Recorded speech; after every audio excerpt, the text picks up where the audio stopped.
My name is Sheryl Levy. I'm a docent at the Modern Art Museum of Fort Worth, and this is Wonderful Wednesday's Docent Picks. I've chosen Good Trouble by Stanley Whitney to look at today. He's an abstract artist who explores the possibilities of color and form. The saturated colors laid out in a grid first attracted me to this work. Looking at it more carefully, however, you see that the stacked blocks of color are uneven squares and rectangles. They vary in hue, the color, the shape, and the way the paint is handled. How many layers? Is it thick or is it thin? The grid lines separating the boxes of colors have loose edges. Your eyes travel from one block to the next, giving the painting movement. Whitney wants the viewer to see his system and move within it. Whitney went to New York to paint. He is an artist who is African American. At that time, many African Americans were making work about the Black experience.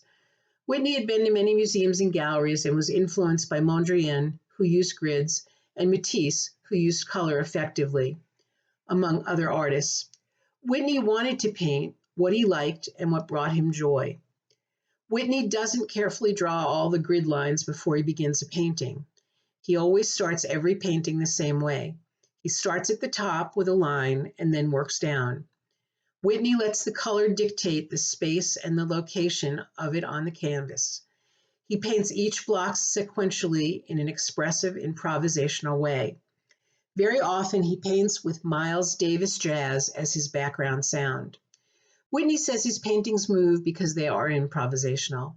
His paintings reflect the irregularity and the improvisational qualities you hear in jazz or see in how people walk or how they wear their hats. He wants that in his paintings. Whitney says he follows wherever the color leads him. If it tells him to go off the canvas, that's where he'll go.